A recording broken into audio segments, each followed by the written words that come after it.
प्रिय भक्तों, आपको सभी को रामनवमी की हार्दिक शुभकामनाएं। दोस्तों, आज हम बताने वाले हैं कि रामनवमी के दिन आप कौन से सरलतम 4 उपाय कर सकते हैं जो आपके जीवन को सुखमय और शांतिमय बनाएंगे। दोस्तों, सबसे पहले बात करते हैं नंबर 1 की। जातक जो भी है जीवन में यदि किसी बड़ी समस्या से परेशान है तो वह दिन में 3 बार श्री रामचंद्र कृपालु भुजमन का पाठ भगवान श्री राम के मंदिर में या उनके चित्र के सामने करे। इससे बड़ी से बड़ी समस्या दूर हो जाती है। नंबर 2 पर दोस्तों, रामनवमी के दिन कोई भी स्त्री या पत्नी रात्रि में खीर बना ले और उस खीर को चंद्रमा की रोशनी में 1 घंटे तक रखे। फिर पति पत्नी दोनों साथ मिलकर खीर को खाएं। इस उपाय से दोनों के बीच आ रही दूरियां दूर होकर प्रेम बढ़ता है तथा उनका वैवाहिक जीवन सुखमय व्यतीत होता है। नंबर 3 पर दोस्तों है रामनवमी के दिन 1 कटोरी में गंगा जल अथवा पानी लेकर राम रक्षा मंत्र ओम श्री ह्रीं क्लीं रामचंद्राय श्री नमः का 108 बार आप जाप करके पूरे घर के कोने कोने में उस जल का छिड़काव करें तो घर का वास्तु दोष और भूत प्रेत, नजर बाधा, तंत्र बाधा आदि सब समाप्त हो जाती है। यह उपाय आप अपने ऑफिस, दुकान या व्यवसाय स्थल में भी कर सकते हैं। दोस्तों, नंबर 4 पर है जो भी गृहस्थ इन कठिन मंत्रों का जाप नहीं कर सकते वे भगवान राम की स्तुति श्री रामचंद्र कृपालु भुजमन का प्रतिदिन गान करें और पौराणिक शास्त्रों के अनुसार भागवत श्री राम की स्तुति का गान करने से जीवन में किसी भी प्रकार के कष्ट नहीं आते। दोस्तों, ये थे कुछ उपाय।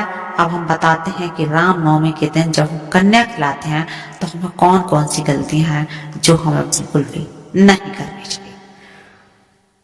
प्रिय भक्तों, अगर आपने भी कन्याओं को बुला लिया है तो कन्याओं के साथ भूल कर भी ये गलतियां आप ना करें। तो सबसे पहले साफ सफाई का ध्यान रखें। नवरात्रि में कन्या पूजन माता के 9 स्वरूपों को ध्यान में रखकर किया जाता है क्योंकि ये 9 कन्याएं माता के 9 स्वरूपों का प्रतीक होती है। इसलिए कन्या पूजन के लिए उनके आने से पहले ही उस जगह को अच्छे से साफ सफाई कर देनी चाहिए जहां उनको आप बिठाएंगे।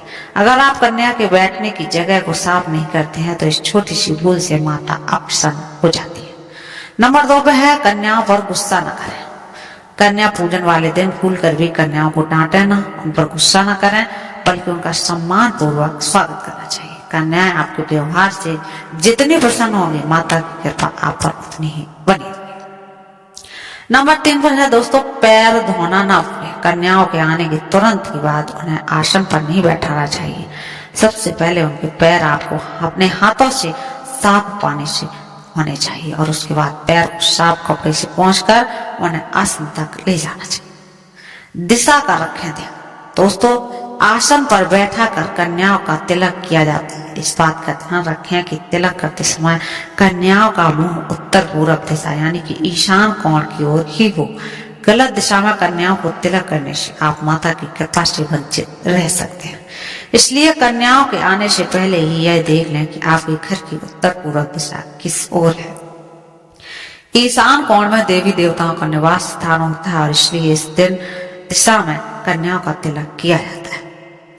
दोस्तों, कन्याओं के साथ जरूर बुलाएं एक बालक। आपको ये भी गलती नहीं करनी चाहिए। दोस्तों, अगर आप कन्या जिवा रहे हैं, कन्या को खिला रहे हैं तो उनके साथ एक बालक को पूजा में नहीं बुलाते हैं तो आपका कन्या पूजन अधूरा रह जाता है। इसलिए कन्या पूजन में 9 कन्याओं के साथ एक बालक को भी जरूर बुलाएं। इस बालक का भैरव को रूप माना जाता है। दोस्तों, अगला नंबर है जरूर दें कोई भेंट। भोजन के बाद अगर आप सामर्थ्य के अनुसार कन्याओं को दक्षिणा नहीं देते तो कन्या पूजन पूरा नहीं माना जाता है।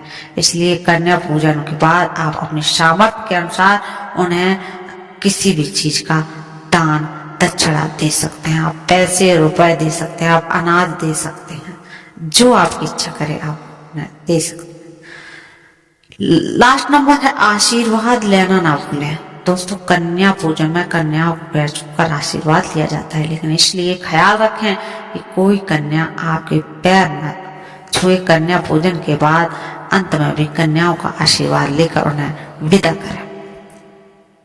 अगर आप कन्या पूजन के दिन ऊपर दी गई बातों पर ख्याल रखते हैं तो दोस्तों आपकी पूजा विधि विधान से संपन्न होती है और आपको माता का आशीर्वाद अवश्य। दोस्तों यह थी आज की वीडियो, आज का एपिसोड। कल फिर मिलते हैं एक नई वीडियो के साथ। अकेले चैनल पर नए हैं तो चैनल को कर लीजिए सब्सक्राइब।